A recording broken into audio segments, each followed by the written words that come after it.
Bom dia, boa tarde ou boa noite. Essa é uma videoaula para o ensino fundamental e o assunto são as relações internacionais no início do século XXI. As relações internacionais são aquelas relações que se estabelecem entre os diversos países.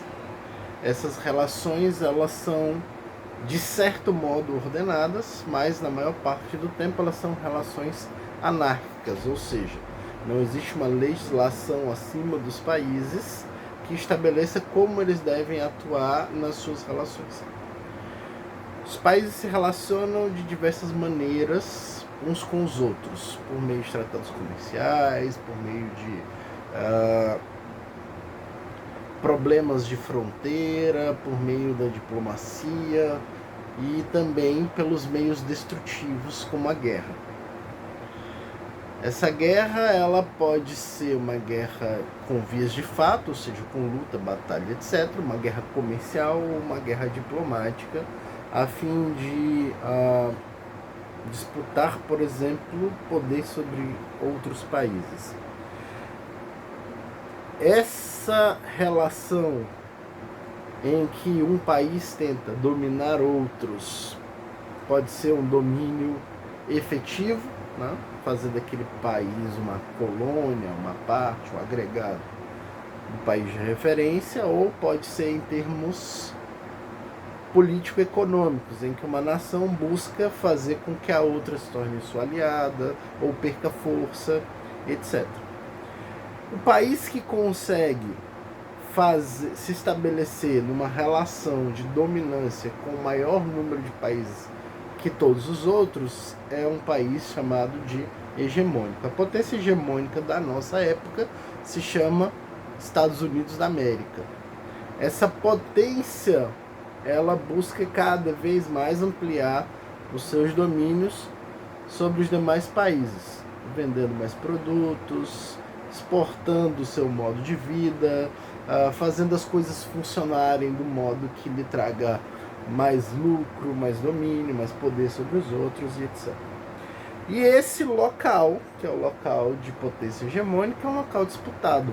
Né? Hoje, os únicos países com alguma condição de disputa o cargo de potência hegemônica são a Rússia e a China. Atualmente, né, nos dias de hoje, os principais lutadores pela hegemonia são os Estados Unidos e a China. Na nossa circunstância de pandemia, né, existem, inclusive, aqueles que acreditam que a China está tentando dar um passo definitivo para se tornar a potência hegemônica do século XXI. Não é um assunto que a gente vai discutir, mas é interessante que vocês saibam, né, que há essa visão da política internacional, né, que tem essa percepção em relação à atuação da China. Os passos dados pela China no sentido de tornar-se a potência hegemônica no século XXI, eles são dados há já algum tempo, né? O que eu estou falando não é disso, não é desse escalonamento de passos, mas de uma atuação mais específica, mais agressiva, para tornar-se a potência hegemônica. Né? Então, a China vem disputando já há algum tempo, vem fazendo crescer sua economia, traçando relações econômicas mais agressivas do ponto de vista da disputa com os Estados Unidos, ou seja, disputando relações econômicas na América Latina, na África, no entorno próximo no continente asiático, apesar das suas disputas com a Índia e alguns problemas internos, como é o caso de Taiwan, mas a China vem disputando já há algum tempo. Entretanto, dada a situação de pandemia atual, né, o enfraquecimento da economia internacional provocado por esta pandemia, que vem causando uma paralisação em termos de isolamento social, quarentenas Isso paralisa o comércio, reduz a atividade econômica, né, ou transfere a atividade econômica para certos nichos específicos, e a China tem tentado se destacar nesses nichos específicos, ocupando esse lugar, pelo menos de potência econômica, né? Ainda não tem a influência política e cultural dos Estados Unidos, mas enquanto potência econômica tem tentado se destacar de maneira mais agressiva nesses últimos dias, né? Nesses dias de pandemia. A ação da China está sendo notada e discutida. Se você olhar todos os dias nos jornais, você vai verificar que isso está acontecendo.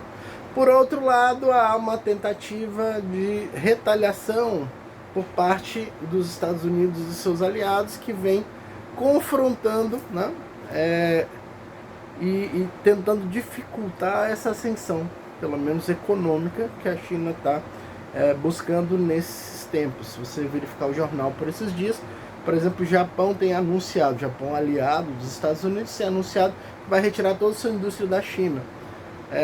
Os Estados Unidos têm aprovado legislação que impede o consumo de produtos chineses, a ação das companhias chinesas seja negociada na bolsa de Wall Street, etc. Então, há uma disputa acirrada pelo poder hegemônico, que é esse poder de influenciar o máximo de países num determinado tempo histórico.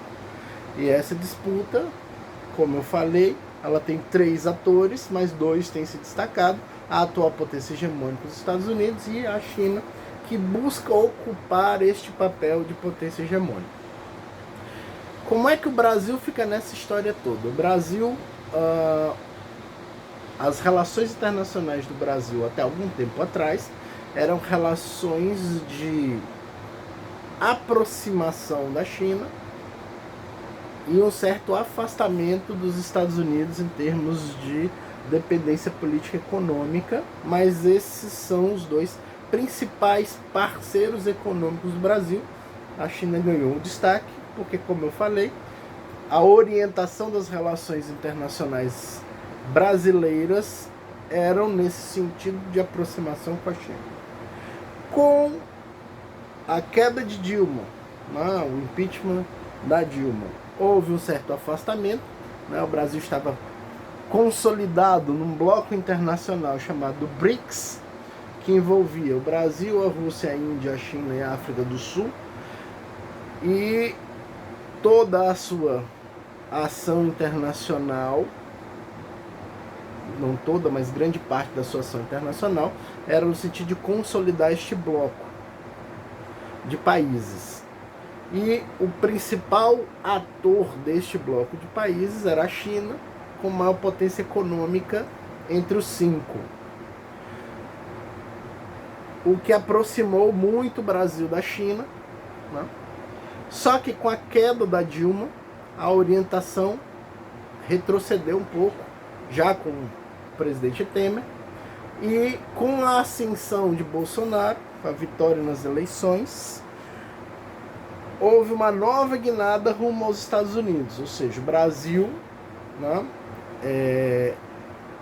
buscou diminuir as relações político-econômicas com a China e ampliar essas relações político-econômicas com os Estados Unidos. Então, durante 14, 15 anos houve uma política de aproximação com a China, o que transformou a China no maior parceiro econômico do Brasil.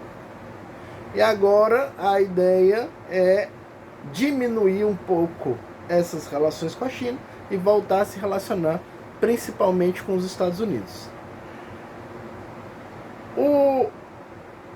Essas relações com a China, elas inclusive, devido às questões da pandemia, já vinha, né, tendo alguma dificuldade de relações, tendo em vista a modificação da orientação da política internacional da China para os Estados Unidos. A China já tinha sentido isso e já estava se movimentando de maneira a buscar canais de interlocução para que isso não ocorresse. Entretanto, com a pandemia, alguns ministros do atual governo, né, tratando sobre a origem da pandemia e já com essa orientação de aproximação dos Estados Unidos, fecharam causa com Trump, por exemplo, chamando o vírus de vírus chinês, o que azedou um pouco as relações diplomáticas entre o Brasil e a China, com manifestações do embaixador chinês, solicitação de desculpa, né? Isso partiu não só de ministro, mas também do filho do presidente da República. E esse azedamento, né, das relações entre Brasil e China não implicaram diretamente em melhores relações econômicas com os Estados Unidos, apesar de haver promessa de que essas relações se tornem mais avançadas, melhorem, etc. A pandemia tem sido um problema para o Brasil, inclusive nesse setor das relações internacionais, tendo em vista que o Trump, que já tinha fechado fronteira dos Estados Unidos para a Europa, continuou essa política de fechamento, né, e englobou o Brasil, o que faz com que as relações se tornem ainda mais frágeis. No final das contas, o que acontece? A parceria comercial com a China retrocede um pouco, e aquilo que seria natural, que seria o avanço das relações com os Estados Unidos, não aconteceu. Então você tem um pequeno problema econômico, político, de relações internacionais a resolver, tá? A principal sugestão das autoridades em relações internacionais, nós vimos o ministro Celso Laffer, ex-ministro Celso Laffer, né, que foi chanceler do Brasil, ou seja, ministro das Relações Exteriores, a principal orientação dessas pessoas é: olha, o Brasil não tem que tomar partido nem dos Estados Unidos nem da China, ele precisa se relacionar economicamente com os dois da melhor maneira para o próprio Brasil. E esse é um fator predominante nas relações internacionais. O que precisa vigorar nas relações internacionais é o chamado interesse nacional. Tá? O que é o interesse nacional? É alcançar os objetivos econômicos, sociais e políticos da nação por meio das suas relações com os demais países, levando sempre em conta, em primeiro lugar, esses objetivos. Ou seja, dentre os nossos objetivos nas relações internacionais está colocar os produtos brasileiros no mundo, fazendo avançar a economia em todos os setores, industrial, agrário, pecuário e etc. Para fazer isso, devemos dar preferência à negociação com um determinado país? A ideia é que não. É que nós devemos, dada a nossa posição neutra no cenário internacional, nós não estamos disputando hegemonia, nós também não precisamos nos enquadrar em nenhum dos lados. Não? Então, o posicionamento do Celso Laffer é que não se deve tomar partido nem dos Estados Unidos nem da China nessa luta hegemônica, eles que disputem isso para lá, que devemos levar em conta o interesse nacional e negociar da melhor maneira possível com ambas as potências econômicas. Vender o máximo dos nossos produtos, tanto para os Estados Unidos quanto para a China. Né? Nos deixarmos influenciar minimamente possível em termos políticos, tanto da China quanto dos Estados Unidos. E fazer valer a nossa cultura, os nossos produtos e etc. Esse é um posicionamento que parece bastante razoável em termos de política internacional. Entretanto, nós não temos à mão, nem em vista, todos os fatores objetivos para fazer uma análise conclusiva disso. A ideia é perceber o cenário internacional, como ele funciona, e com essa percepção a gente conseguir fazer alguma análise, compreender os fenômenos que estão ocorrendo atualmente, etc. Então espero que vocês tenham compreendido, né, com esta pequena aula, alguns dos conceitos, né, como conceito de hegemonia, interesse nacional, e um pouco das relações que ocorrem entre os países do mundo e entre o Brasil e esses países. Né? Dúvidas, problemas, vocês podem colocar aqui nos comentários e a gente tenta comentar, responder, ou de maneira individual, por meio de respostas escritas nos próprios comentários, ou, se for o caso, em novas videoaulas. Por hoje é isso. Agradeço a todos. Não deixem de deixar um like aí para a gente avaliar as manifestações, quantas pessoas essa aula alcançou. Muito obrigado.